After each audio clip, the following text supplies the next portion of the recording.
Welcome to Writing Black Joy Season 2. I am Sophia Robinson, and I'm a writing coach and an editor and a story listener, as well as the producer of Writing Black Joy, a virtual space that celebrates, centers, and promotes the voices of Black writers and storytellers with joyful and uplifting stories. Here, you'll find conversations with some of my favorite Black writers and storytellers, learn more about their projects and the joy they're bringing into the world, hear more about their creative process, and find inspiration for your own creative ventures, as well as tips and strategies for writing poetry, blogs, creative nonfiction, fiction, plays, and so much more from all types of writers, as well as a sneak peek into the writing life. You could even find your next favorite writer, book, poem, play, or blog. And if you are a Black writer who is looking for a coach or an editor to help you bring your joyful story into the world, then click on my website below to find out how to work with me. In the meantime, let's go to today's guest. Today's guest is Cedric Scott, who is the founder and creative behind Ancient Baby brand. And we're going to talk about that name during the episode. Cedric was and continues to be an educator, and he's also a writer, a poet, a chemist, and an entrepreneur, as well as a husband and a father. His brand is at the corner of wisdom and innovation, focusing on education, self-care, and lifestyle.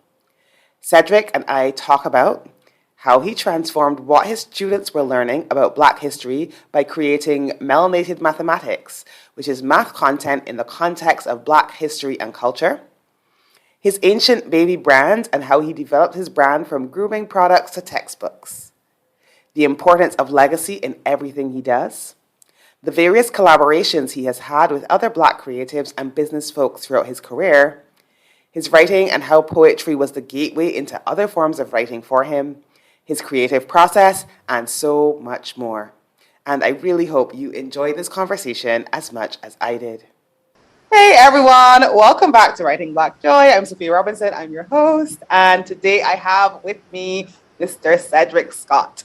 We've had a few rearrangings, but we are finally here to record, and I'm so happy to have him.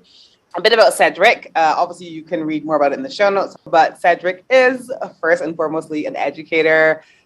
He's also a parent, and he has this great brand, which we're going to be talking a little bit about as well. And so you're going to find the links to all of that in the show notes. But he's also a writer, and he writes all sorts of things. I know you write textbooks. I realize you write all sorts of nonfiction. Like it's just a whole mix, and I love that sort of creativity on display. So we're going to talk a little bit about that as well. So normally I would ask my guests to tell me a bit about their book or their project, but since you have so many, let's start by talking a little bit about your brand in and of itself. So I want to say that I'm saying it right. It's the Ancient Baby brand. That's correct. Yeah. That's right. I was just making sure because the first time I saw it, I was like, oh, that's just so unique. That's so different. I love it. Tell me where the name came from and tell us a bit about that brand of yours. Sure. So, Ancient Baby brand, the idea of it is kind of a play on an oxymoron, of course, right? With ancient being very old and then baby being something very new. The concept and idea and even like the name of it kind of came like right at the beginning of my journey as a father. So, of course, I had a baby. But then thinking about the idea of, really for education, for anybody who's an educator, they'll understand this kind of phrasing. You don't recreate the wheel. We just make innovations, right, and updates. So the idea of Ancient Baby brand is essentially taking knowledge and information that already exists, but making it better, right, and expounding upon it. So I like to say that, the brand is positioned at the corner of wisdom and innovation, where, basically taking the same ideals, focusing on things such as education, self-care, and lifestyle, and kind of putting our spin on it, for example, with, all the content that's created, and even just, some of the kind of the processes and the way that I think about it. So that's kind of the ultimate kind of overall, purpose and kind of idea behind the name is just kind of that play on the kind of homage to the old if you will, or, our predecessors, ancestors, but then also thinking about, well, what can we contribute to even make that a little bit better while still, maintaining the integrity of that initial knowledge and wisdom that we gained from them. Yeah, I love that. And the thing I like about it, I always tell people I was a nerd, so I loved school, I love my teachers. And it's also making it accessible as well, isn't it? Like you're kind of making it more innovative. And within that, you're making it more accessible, because I think as the generations go by, people have different ways of accessing things. And so starting to bring it into formats that can actually be more easily accessed as well, while still maintaining the fact that, as you said, it's ancient wisdom, and it may not, what's at the heart of it may not have changed, but how we interact with it may definitely be different. When we met in on another social media platform, and I remember hearing that you had written a textbook, and that was really fascinating to me. I think it was a math. I know you're an educator, so a textbook. I'm curious. I'd love to know a little bit about that process. My sister's about to embark on a similar project soon, and so I'd love to know a bit about how did you find the process of writing that textbook? Oh, for sure. Yeah. What I created initially in the education space was, number one, it's based on, again, kind of thinking more so along the lines of, well, how can I be respectful and have a real kind of hold on the responsibility that I have, not only as an educator, but as a man, as a Black man, as a father, and kind of all these things woven throughout, right? Because in my initial, I guess, journey into education and initial experience was actually teaching third grade mathematics. And I worked my way, kind of through that whole progression, and ended up being a school administrator, whereas now I actually work full-time remotely in education technology, really thinking around the positioning and support of a learning platform for K-12 math instruction, which always kind of made me think, well, whenever I was teaching and when I was in that space, what was missing, right? What did I always have to create? I always had to create content that, for the most part, when I was teaching in my initial years, looked like my students, right? Because they look like me, right? And they come from a place that I come from. And you also think about, well, what's missing in what they call core curriculum, right? Which is your math, your reading, so on and so forth. And we know that with Black history, of course, it being currently January, end of January, going into February, we know that that's not highlighted enough. And when it is, it's actually very surface level. So I said, well, how do I get this to a point where we go deeper? And the answer for me was put it in the core, right? Put it in the things that students are supposed to, quote unquote, have to learn, right? So that it doesn't feel like an afterthought or something extra, or just, an additional activity we only do during February. So I created Melanated Mathematics.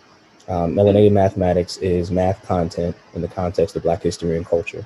And it began with me actually just doing instructional videos where I would write a problem with, Black history infused in it, and then record the problem, do a video, and upload it to YouTube. From that, I said, well, this is not enough and it's not going to be sustainable.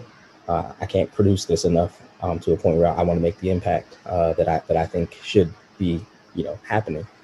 So I started creating the math instructional, well, not necessarily instructional, but math workbooks. So currently there's a workbook series that goes all the way from kindergarten through 5th grade, where every single task, every single problem, even the representations themselves are infused and kind of just engulfed in the world of Black history and culture. And the way that I did that was, number one, by writing the content so that Black historical figures, historical time frames, events, so on and so forth, are infused directly into the actual content. And then on top of that, making sure that the representations reflect, what we want our children to see as well. Because we understand that with anything regarding education, children need mirrors and windows, right? They need to be able to see themselves as well as be able to see out, right? And see the greater world. And for a long time, for us as Black people, in particular our youth, they have always seen the outside world. They've never really seen themselves in the core curriculum. So why not produce that? And that's what Melanated Mathematics is all about. So along with myself writing the content from that perspective historically, and with solid math background because I have that expertise as well. Of course, yeah. I also commission Black artists to do all the imagery. So every single image, every single picture. If it wasn't me taking a picture, literally somewhere when I was traveling, and looking at say an African artifact or something like that, it was an image that was directly created by a Black artist for the purpose of this particular content and this content. Okay, and I love that so much. This is, most of the watchers, listeners probably know I'm from the Caribbean. I live in the Caribbean. And, my sisters and I talk about this. Both of my sisters are in education, one in tertiary, one started in primary, moved into secondary, got a number of friends who are teachers. And, you have these textbooks, or even now with a lot of the online learning, because with COVID, we're still mostly online right now. You have these worksheets that people are downloading, right? There was a time when I was looking for motivational videos for my sister. She teaches at a secondary school, and she was looking for motivational videos for the boys. And I'm just like scouring the internet, and I'm just like, we could create these here. Like, why? They need to be able to see somebody that they can actually identify with saying these things, and not just like some, person that doesn't look like them, doesn't sound like them, doesn't come from the same place as them. It's not going to have, to me, as much of an impact as if they see, we have local musicians here, we have people, why can't we create that level of content? And I think it's important because, as you say, people aren't, one of the reasons I started this series as well was for similar reasons. Like, I want to highlight more people who are showcasing people that look like them in whatever they're creating, whether it is a textbook, whether it is a novel, whether it is a children's book or a nonfiction or whatever the case may be.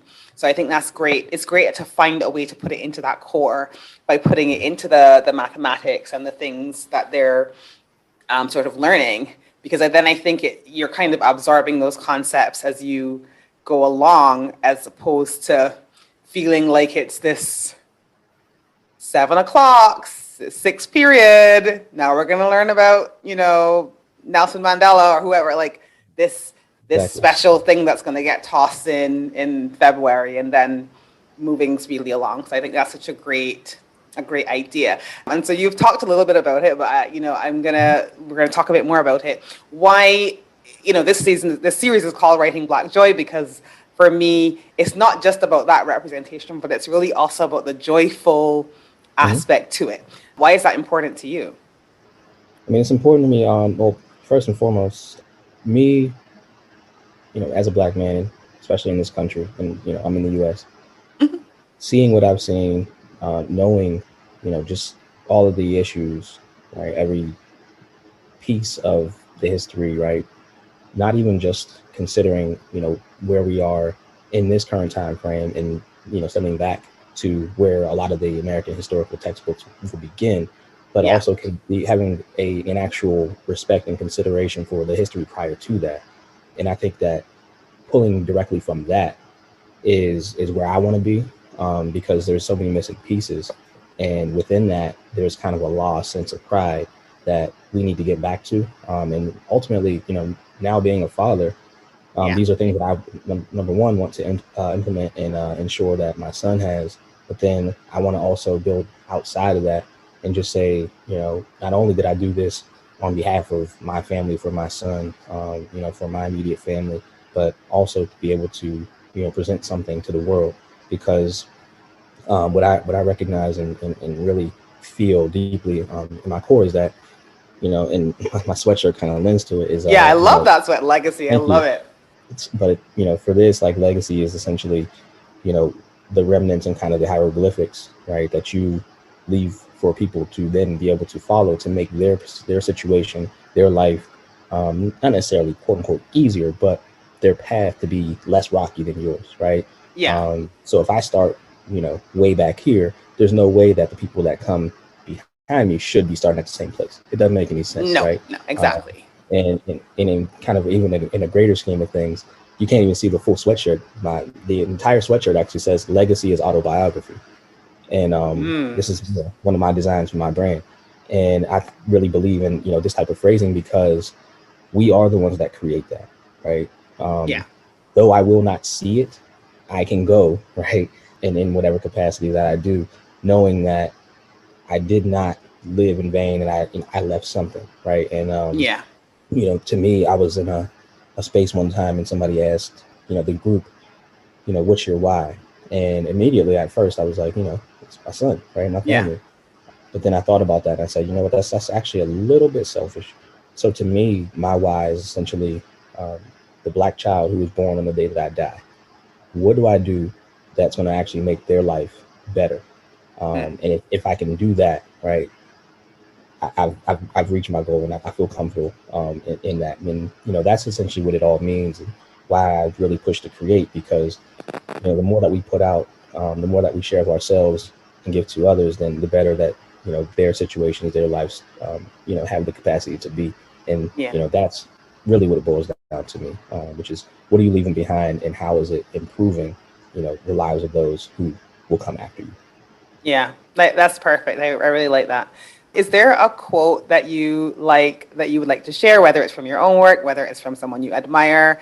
I just asked everyone to share a quote that's meaningful to them. Yeah, well, I have two, if that's okay. Sure. Absolutely. The first one is a pretty famous one from Frederick Douglass. He said, "It's easier to build strong children than to repair broken men." I really believe in that, and a lot of the work that I focus on, even with some of the newer things that I've positioned within the brand, such as the creation of scholarships and things like that. Yeah. There's a lot of emphasis on the youth, and I think that that's where we have to really begin, because um, for lack of a better term, I kind of preface it to say, and I'm going to take some of my dad's words here. My father once told my grandmother, "You can't re-raise me," right? He was like, "I'm an adult." Nope. So So true. That's kind of the mind frame we have to have.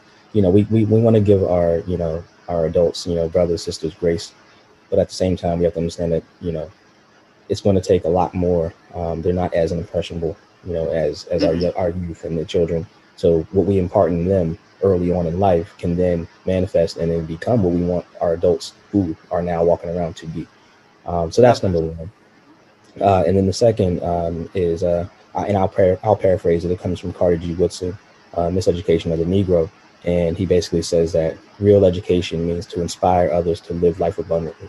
And that's ultimately all I'm really focusing on is being able to, again, going back to the legacy thing, being able to just be an example and not necessarily, talk about it so much, but just continue to work. And that's what I do is I just put my head down. I keep working, keep creating, and keep putting things out, and essentially, building out this kind of buffet of beneficial endeavors, right? To where people can come and, regardless of what you're hungry for or what your diet is, there's something for you to eat, right? For the improvement and the betterment of, not just your life, but anybody who you come into contact with. So I want to create that ripple effect, exponential, if you will. And that's the overall goal. And even within that, I have on my arm, like one of my tattoos is, you can see it. I study It looks chemistry. like the periodic table. Listen, I love chemistry. Yeah. You see, I think that's probably why when I met you and stuff, it appealed to me because I was a science child. I love science. I love chemistry. I love math. So I mean, this tattoo in particular, it's the periodic table, but it actually spells out the word inspire, right? And that's what it's all about. At the end of the day, which kind of leads into my belief and my love for that Woodson quote.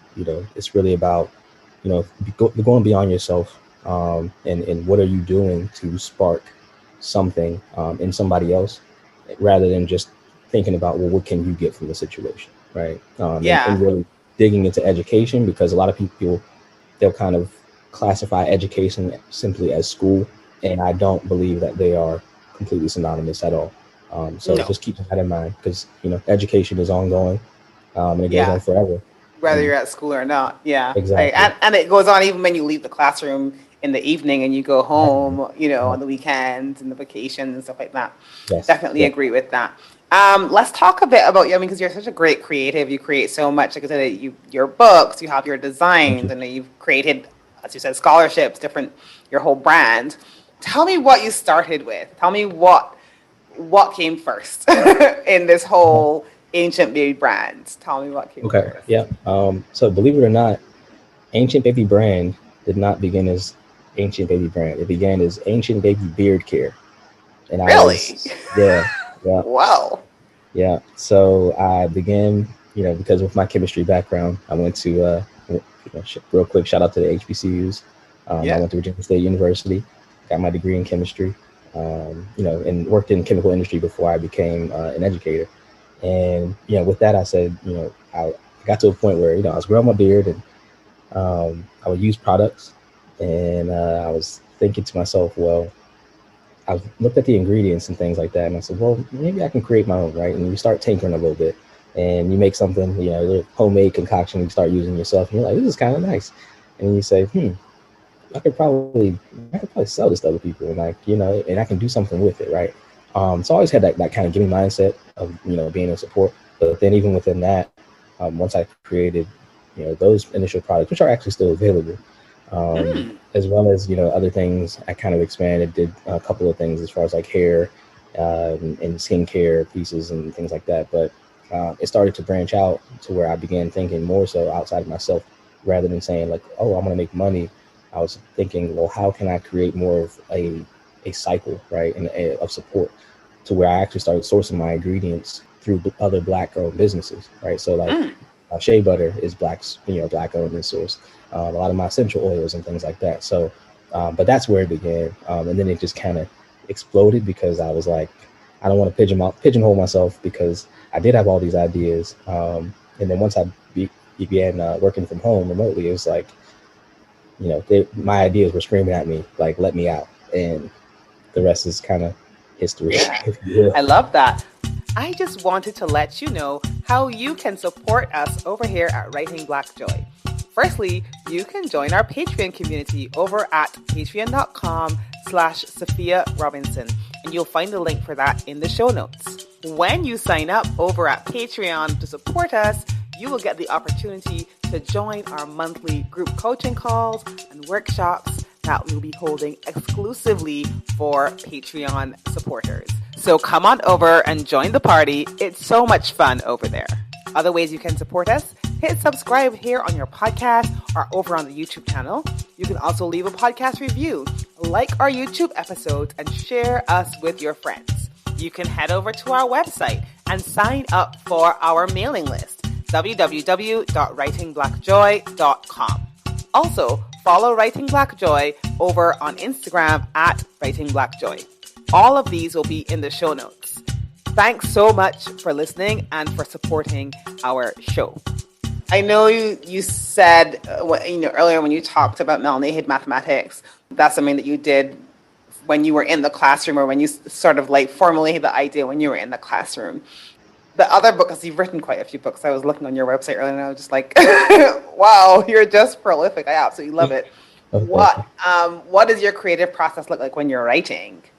Is it similar to when you're creating other things, or you're creating your designs or your beard care products or whatever? Like, what's your creative process like when you're writing? Well, it's kind of an interesting thing, because I began actually writing poetry. Yes. And actually I have poetry books available too. I saw that. Within that, the first couple of poetry books that I wrote, though they actually kind of ended up weaving together to make sense and kind of be chronological, they weren't written intentionally like that. They were actually kind of at a point where, because I first did my first ebook as far as poetry goes back in college, which is, I don't want to date myself too much, but almost a decade ago. But you don't need to. Yeah, that's fine. But it was what I would do is I would write a lot. I used to like to, and I still do, like I still enjoy pen and paper very much, rather than the digital. I mean, I put notes on my phone and things like that now, so that's kind of part of the process. But before, it was just like all just scribbling on sheets of paper, to where I got to a point that I had so many like garbage bags of like loose leaf paper that I started pulling things out. And at one point I actually started throwing the sheets of paper on the floor and then I began kind of positioning and moving it around, and then I realized that it was a story. And I was like, okay, this is really interesting, kind of strange, and something just told me, put it all together. So that's kind of still the process where a lot of things are just really piecewise. I've gotten a little bit more organized these days, where I kind of have an idea of where I want to go with something, but still, it'll still be, I'll be driving somewhere and I'll create a voice note, or I'll be sitting somewhere and I'll take some other notes down. And then at some point, those notes and those pieces will then kind of some strange, miraculous way in my brain begin to configure into a complete thing.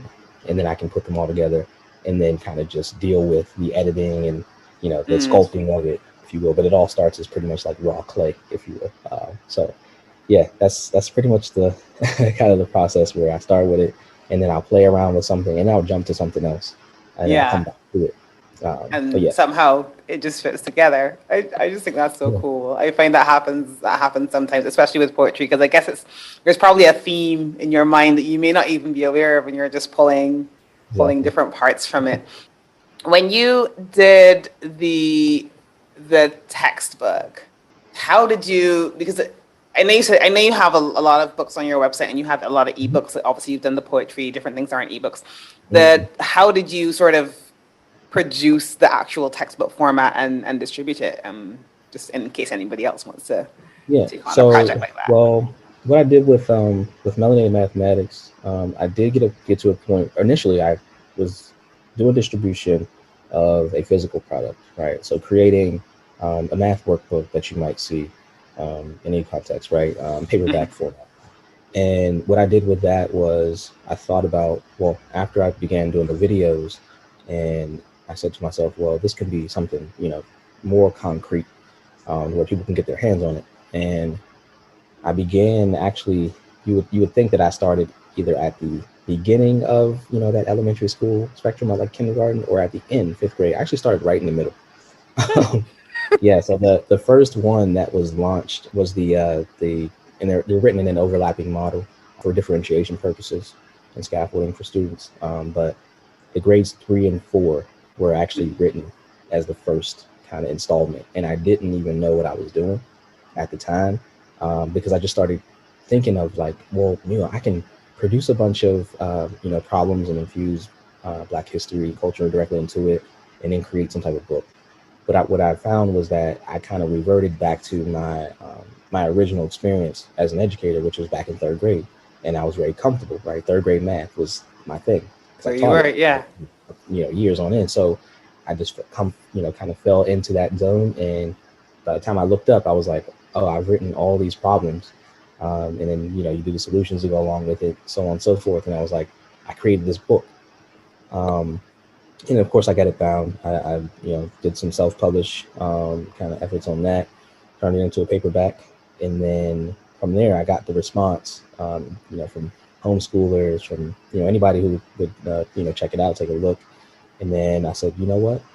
I can't just leave this like this, where it's just like only 3rd and, 3rd to 4th grade. That's kind of strange. Sorry to interrupt you, but 3rd and 4th grade, can you just remind us what age that is? Because I have people watching all over the world.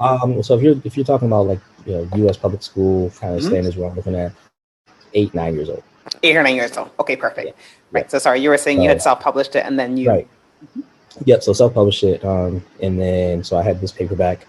And each one of these workbooks, as I call them, is 30 to 35 math tasks. And everything is multi-layered and multi-tiered. So within that 30 to 35 tasks, there's always going to be multiple sections, extensions, so on and so forth. So it's not just kind of like a straightforward, solve this problem thing.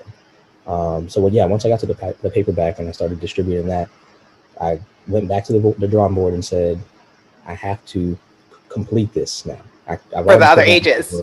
Right. So then I went back and I said, okay, well, let me go back to the beginning and work my way back up. So then I went all the way back to kindergarten, which is, age 5, and then just continued that. And all the way up into the 4th grade, I produced the paperbacks. And then I got to a point where, with COVID and everything and the distribution, it just, the supply chain, it just wasn't a good fit.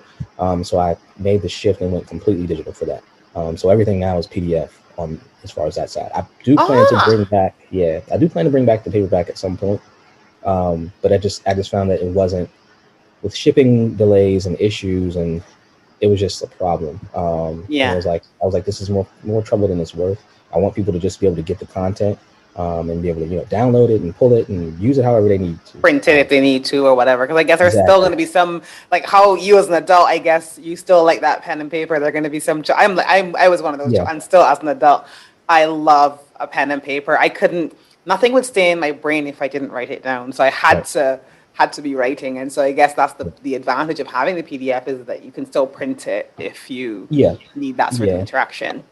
Yeah. So it was more of a sustainability move, but I have been getting some more feedback recently, like, hey, physical book. And I'm like, okay, I think we're Yeah, getting to back to bring that it point back. where I can go back. Because the fourth and fifth grade math workbook, which I co-authored, I actually brought on my youngest sister to support in co-authoring that. And she's in her first year teaching actually fifth grade math. So it was Nice. fitting for her to come on and write the fourth and fifth grade book. But within that one is the only version of the math workbook, only level that never went to paperback, right? Never went to physical Right. print. It was full digital. Yeah, it was full digital. So, but that was how it kind of panned out. Started right in the middle, third, fourth grade, 8 or 9 years old, and then had to go back because other people were looking at me and saying, "Well, what do you have for younger kids?" And I was like, Yeah. "Nothing." And they were like, Uh, "That doesn't make any sense." So, yeah, had to adjust and be mindful and supply the need where it was greatest. So, yeah, and get the collaboration, like you said, with your sister, who may be more familiar with the different ages, sort of problems that they're trying to solve. I'd love to know what was your proudest having this whole brand? Because like I said, I know you do so many things. I don't want to just narrow it down to the one thing. What's been one of your proudest moments during the process? um, I would say that the proudest thing to date has been just the launch of the scholarship, the first scholarship, for a couple of different reasons. Number one, I always knew that giving back and philanthropy and all these types of things were going to be a proponent of what I do and just a piece of it. But the nature of the scholarship itself and what it stands for is a lot greater than just even me giving money. So just for reference, the Yeah, name of the tell us about that. scholarship, yeah, the name of the scholarship is the Julia Elizabeth Legacy Scholarship, and it's actually named for my mother. And I actually lost my mother when I was 10 years old to breast cancer. She was only 33 at the time, and she was the one who was really deep into education and really believed, in progressing your life, right, and becoming better by becoming educated, right, and then supporting and helping other people. She always told me that she wanted me to be a chemical engineer. So I always joke and say, well, hopefully me becoming a chemist was good enough, But then I continued to build that, and I said, well, how do I have that legacy, right? Continue to go, right, and continue to thrive and live on, as far as her memory. And I figured, what better move than to, memorialize her in a scholarship when she believes so deeply in education. So the scholarship itself is $1,000 award that will be granted actually this year for the first time to Yay. an African American high school graduate who will be going into pursuing a STEM degree at a 2 or 4 year institution. And yeah, it's a simple essay process, but it actually relates a little bit to my own experience. I recall, even with all the money that I received when I was going to college, the one thing that stood out to me was I got $1,000 award from a church in my hometown, and Mm. I wrote an essay to get it, and I just remember that day, and it was something different about it, and I said, this is the feeling that I want to give off to somebody else, and this is where I want to go back to. So I'm kind of mimicking that, but at the same time uplifting my mom's memory, and Hmm. yeah, so it's going to be announced on April 8th, which again, everything has meaning. April 8th is a twofold kind of proud day for me outside of the scholarship. It's my mom's birthday, number one. And then number two, it's actually my wedding anniversary. So Okay, nice. it's just a way to kind of, turn that around and make it into something, beautiful. And that's what it's all about. My mom was a beautiful person. So I want to do that Yeah. for the world.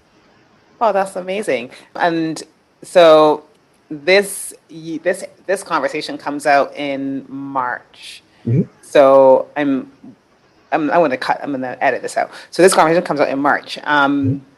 What's the application timeline? Deadline is March 7th. Deadline is March the 7th. All right. Okay. So that sounds really good. You said it's going to be announced in April. So yeah, that's a really great opportunity for someone. Is there like a topic for the? I'm just curious. This is not my own curiosity. Is there a topic for the essay? Yes, it's focusing on why basically diversity in STEM is important, right? So they're basically talking about what they see as, their role regarding the importance of representation in the world of STEM as it relates to whatever career path that they want to go into. So that's pretty much it. Yeah. Okay, that's great. I absolutely love that topic as well. So is there anything you do differently? If there's anything that you feel like, oh, I wish I'd have done this differently, or, thinking about it going forward, something that you might want to change in terms of your own, the content or the things that you're creating through your brand? I think that's a good question. That's a really good question. I think that I would have possibly considered timing a little bit better. And what I mean by that is knowing that I intend to create certain things and just kind of considering positioning of it as far as like when I want things to come out, because a lot of things ended up just kind of being, I don't want to say spur of the moment, but they were just these ideas that were just so deeply burning that I didn't have a choice but to produce.